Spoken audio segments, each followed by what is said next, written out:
Hello, I'm Emma Varnam and I'm a crochet designer and author. And the granny square is perhaps the foundation of crochet design. It's fun, it's funky and has a vintage look about it.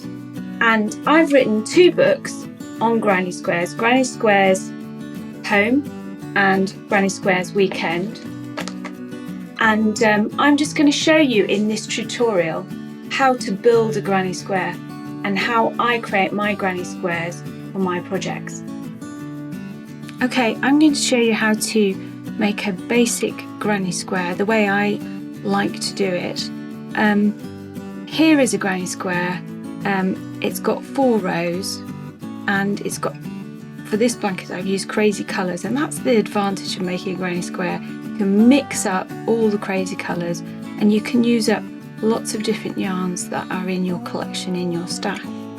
I'm using a 4mm crochet hook. I'm just going to show you my quick way of making a granny square. All of the stitches I'm going to be using are in the tutorial, the tips and hints section of my books, but I'm just going to show you the method I use. I'm using slip stitch to start with, and then I'm going to chain 5 stitches and then going to make a slip stitch into the first of those chains to make a loop. There's a loop, and then we're going to work our stitches into the center of that loop. My first stitches on the granny square, I'm going to do some chains. I'm going to use 5. 1, 2, 3, 4, 5. And then I'm going to work 3 trebles into that center loop, and that's my first 3 treble cluster. Essentially what I've created there is the first corner and the first 3 treble cluster, and I'm going to do 3 chains. 1, 2, 3, that's a corner, another 3 trebles, that'll be another cluster. And now into my 3rd corner. 1, 2, 3, another 3 trebles. You can see it coming together. We want to unravel some yarn, and the last corner, 3 chains.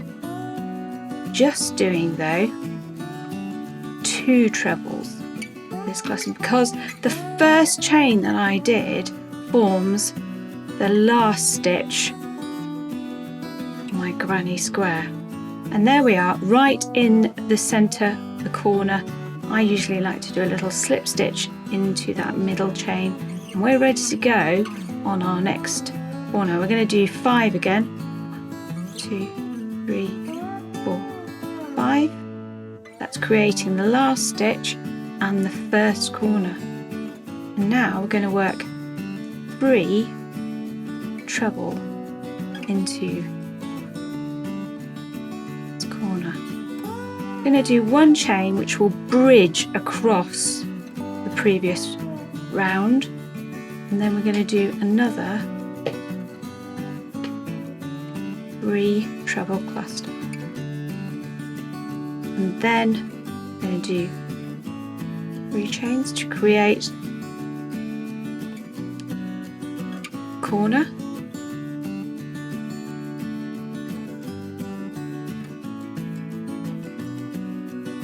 bridging across,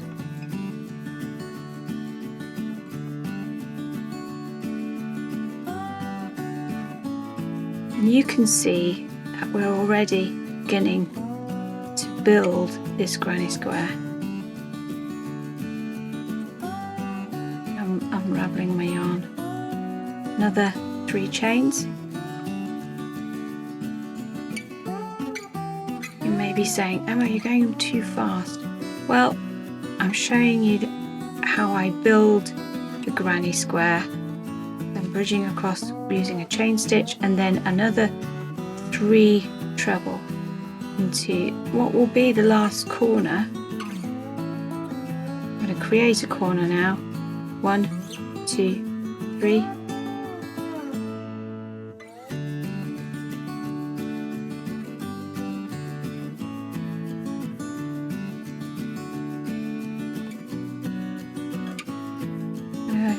across, and then I'm going to just do into this, can you see, into this corner, I'm going to do 2 treble, 1,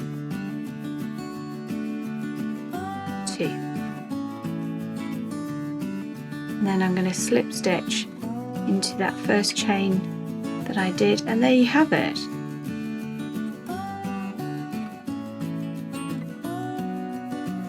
There you are.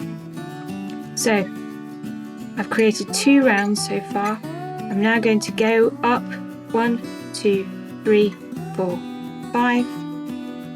I will do 3 treble,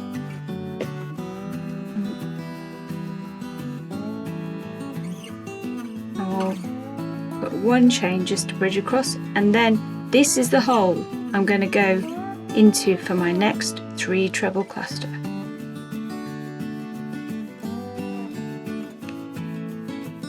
In this way you're building your granny square, and you're going to go all the way around.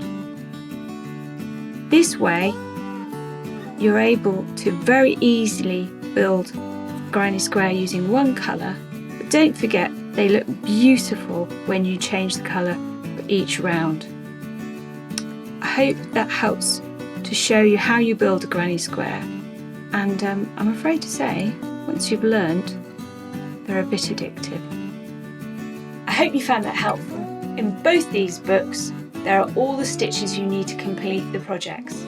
Happy crochet!